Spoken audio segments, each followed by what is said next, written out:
Bienvenue à vous les Capricornes, on va découvrir votre guidance générale pour ce mois d'octobre 2023. Je vous invite à regarder la vidéo d'introduction.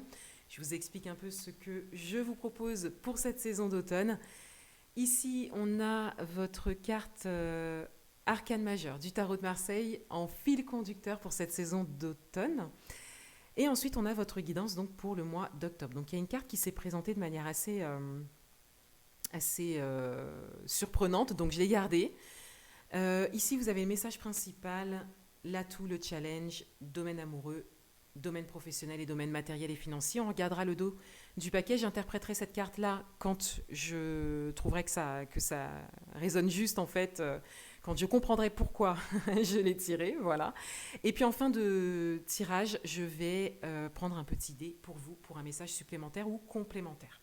Alors déjà, la carte fil conducteur pour vous, pour cette saison d'automne, c'est le pendu. Alors là, on a cette idée d'arrêt. Voilà. Alors, la saison d'automne, c'est pas une saison d'arrêt total, c'est plutôt la saison de l'hiver, mais c'est une saison qui invite quand même, qui prépare à l'arrêt. Donc, c'est une saison pendant laquelle il est intéressant de s'arrêter. Voilà. Pour vous, c'est une nécessité. Voilà. On a vraiment cette idée qu'il y a un arrêt nécessaire, qu'il y a vraiment le fait de devoir se stopper pour avoir un autre angle de vue. Que ce soit sur une situation ou un domaine en particulier ou par rapport à quelque chose que vous souhaitez, on a cette idée de changer d'angle de vue, changer de point de vue. Donc c'est le message principal pour vous, pour cet automne. Donc si c'est déjà le cas, eh bien on vous invite à vivre pleinement cette prise de hauteur, cette prise de recul. Et si ça n'est pas le cas, il y a quelque chose que vous pouvez ralentir ou arrêter pour que vous puissiez vraiment voir les choses autrement. Là, vous êtes très certainement dans une seule façon de faire, une seule façon de voir les choses, etc., etc. Le message principal pour vous, la reine d'épée. Alors, le message principal pour le mois d'octobre, donc, on a cette idée de regarder vers l'avant, de laisser le passé derrière soi et d'être tellement sûr de ce que l'on souhaite et de ses besoins, d'être tellement dans la conscience en fait de ses besoins, de ses valeurs et de ses aspirations que justement il y a besoin de s'arrêter pour que tout ce qui autour de vous ne fonctionne pas ou plus en lien avec vos besoins, vos valeurs et vos aspirations change ou s'arrête, soit laissé derrière vous. Et c'est toute la signification de la saison d'automne aussi. Donc vous êtes en plein dans les énergies d'automne. Vous êtes également dans le concret. Il y a des choses qui sont vraiment très concrètes ici. Vous savez concrètement là où vous voulez aller. Vous savez concrètement, vous connaissez vos besoins encore une fois. Vous savez ce que vous avez traversé aussi. Et donc, imprégné de toute cette expérience, vous savez ce que vous avez à faire. Par contre, il y a des choses qui doivent soit fonctionner différemment ou être vues sous un autre angle. Votre atout, le 3 d'épée. Votre atout, c'est votre guérison émotionnelle. Voilà. Là, clairement, on y est. Donc, ce qui vous avantage, c'est tout le chemin que vous avez parcouru au niveau considération de ce que vous avez vécu, de ce qui vous a blessé. Et donc, de la manière dont vous en ressortez. Et pour certains d'entre vous, vous êtes peut-être accompagnés pour ça. Et c'est peut-être ce qui vous avantage aussi au niveau émotionnel. Le challenge, le 8 d'épée. Alors le challenge, il est de ne pas retomber dans des anciens schémas. Et le challenge, il est de ne pas se laisser prendre quelque part par des croyances limitantes. Et pour certains d'entre vous, le challenge, il est de vous libérer de vos croyances limitantes. Donc de les conscientiser et de vous en libérer. D'où la carte du pendu. Parce que quand vous vous limitez, vous avez toujours la même manière de voir les choses. Alors que quand vous décidez de changer vos croyances, donc vous proposez une autre croyance à la croyance limitante, vous lui proposez autre chose, vous avez un nouvel angle de vue qui se présente à vous. C'est le challenge, donc ça veut dire que c'est imprégné. Hein, ça veut dire que ça vous colle à la peau. Voilà, c'est vraiment une manière de fonctionner. Voilà. Dans votre vie amoureuse, on a le pendu. Donc dans votre vie, alors peut-être que cette prise de hauteur, le fait de voir les choses sous un autre angle, concerne davantage le domaine amoureux pour certains d'entre vous.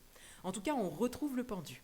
Donc on retrouve encore cette idée de voir les choses sous un autre angle, encore une fois, et d'avoir un autre regard, en fait, et de s'autoriser à voir les choses autrement, à croire, à implanter de nouvelles croyances, à oser croire différemment, en fait. Hein, il y a ce côté oser aussi. Hein. Et donc, ça vient se refléter particulièrement dans votre vie amoureuse. Donc, quelles sont vos croyances dans votre vie amoureuse? Et comment vous pouvez les changer? Est-ce qu'elles vous servent? Et comment vous pouvez les changer si elles ne vous servent pas?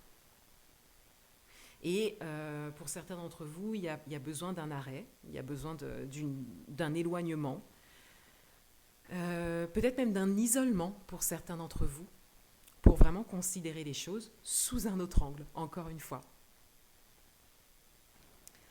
Dans votre vie professionnelle, on a le 7 de coupe. Donc dans votre vie professionnelle, il y a pas mal de choix à faire. Il y a pas mal de choses qui se présentent à vous. Il y a pas mal de choses qui ont peut-être été mises en place et qui ne sont pas forcément toutes bonnes pour vous. Donc, il n'y a pas d'invitation à sortir de l'indécision et tout ça. Il y a vraiment cette invitation à prendre conscience de ça et de ce que vous ressentez par rapport à ça, pour ensuite prendre les meilleures décisions pour vous, parce que là, on sent que c'est déjà un peu installé, en fait, que c'est déjà là, et que donc, vous devrez faire avec, voilà. Mais pour la suite, voilà, comment vous ferez? Ouais. Qu'est-ce que vous gardez? Qu'est-ce que vous ne gardez pas? On est plutôt là-dessus. Donc, on est dans les coupes, donc restez dans les ressentis. C'est vraiment vos ressentis qui vont vous aider à vous dire bah, ça je garde pas. Voilà. Dans le domaine matériel et financier, on a le 2 d'épée. Alors dans les domaines matériel et financier, vous n'y voyez pas clair. C'est encore un peu flou pour vous. Il y a une forme de dualité aussi, une forme de dualité mais qui est fictive. Il y a peut-être cette idée de faire un peu le va-et-vient aussi, entre une croyance et une autre. Oui, je peux y arriver et finalement, non, je n'y arriverai pas. Vous revenez à une croyance, voyez. Donc ici, il est très important de travailler sur les croyances. Je vais rajouter une carte sur le domaine matériel et financier. Le 9 de bâton. Poser des limites. Cette dualité, elle ne vous appartient pas. Voilà. Cette dualité, elle ne vous appartient pas. Soit elle vous habite, soit elle se présente à vous, mais ça n'est pas à vous. Donc, alors ça peut être transgénérationnel, intergénérationnel. C'est vrai qu'en général, c'est ça. Hein.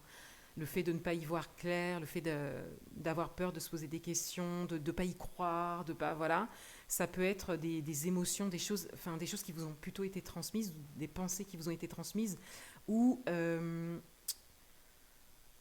ça peut être encore une fois des pensées qui ne vous sont pas envoyées, qui ne sont pas en fait pour vous. Donc il s'agit de poser vos limites ici avec le 9 de bâton. On vous invite à mettre un stop, à mettre à bonne distance en fait ce qui ne vous appartient pas, les choses qui ne sont pas de l'ordre de vos pensées en fait. Donc ça peut être encore une fois quelque chose qu'on vous a transmis, mais ça peut être quelque chose que vous voyez à l'extérieur de vous, lors d'une conversation par exemple. Une manière de fonctionner au niveau matériel et financier qui ne correspond pas à ce que vous êtes en train de construire, ou à ce que vous souhaitez construire ou aux décisions que vous prenez. Donc là, il s'agit de poser des limites et de redéfinir vos cercles autour de vous et de vous protéger pour certains énergétiquement. Mais on est quand même dans le 9 de bâton, donc on est quand même dans le concret. Donc il y a des choses concrètes en fait qui sont en face de vous, qui vous placent dans cette dualité du 2 d'épée, alors que alors que ce n'est pas votre manière de penser ou que vous êtes en train de travailler dessus. Parce qu'on a quand même cette forme d'indécision qui ressort avec le domaine professionnel, mais en tout cas, cette dualité, cette hésitation-là, le fait de ne pas y voir clair, tout ça, au niveau matériel et financier, ça pourrait ne pas être votre réalité, en tout cas. Voilà. Alors, on a le set de bâtons donc, qui s'est présenté lors du mélange, et on a clairement cette idée de tranquillité par rapport à ce qui se présente à vous à l'extérieur. Et là, on est encore plus dans le concret avec les bâtons. Et là, on est peut-être dans le transgénérationnel. Hein. Pour certains d'entre vous, c'est comme si, voilà, c'était soit les personnes qui vous entourent, donc intergénérationnelles, soit les personnes qui vous ont précédé, donc transgénérationnelles. Mais on a vraiment cette idée de revenir dans son centre, de revenir dans sa lumière intérieure, de suivre sa guidance intérieure, d'être tranquille et de quelque part de vous protéger et ne pas vous occuper des autres. Et puis on a cette bulle autour de cette personne. Donc la protection énergétique dont je parlais, ça peut être tout à fait ça pour certains d'entre vous. Et donc en dos de paquet, on a le cavalier d'épée. Donc on a cette idée de mouvement, d'aller vers ses idées, de suivre ses idées, hein, de sortir de cette stagnation-là. Parce que là, on a vraiment une stagnation avec le 8 d'épée et le 2 d'épée. Et d'avancer et de changer vos croyances. On a l'ampoule, donc on a vraiment cet éclair de compréhension. Donc pour certains d'entre vous, vous êtes en plein dedans, hein, en plein dans cette compréhension. Et donc, si vous n'y êtes pas, on a cette idée que c'est tout à fait possible que ça vienne pour vous. C'est-à-dire, hop, d'un coup, vous comprenez en fait. Et là, vous prenez les bonnes décisions. Parce que là, c'est vrai que vous n'êtes pas trop dans la matière. Et une fois qu'il y aura cet éclair de compréhension, vous pourrez entrer dans la matière. Voilà. Parce qu'on est quand même sur une belle compréhension de votre parcours, de votre chemin. Voilà pour vous les Capricornes. Je vous souhaite un très beau mois d'octobre. Je vous dis à bientôt.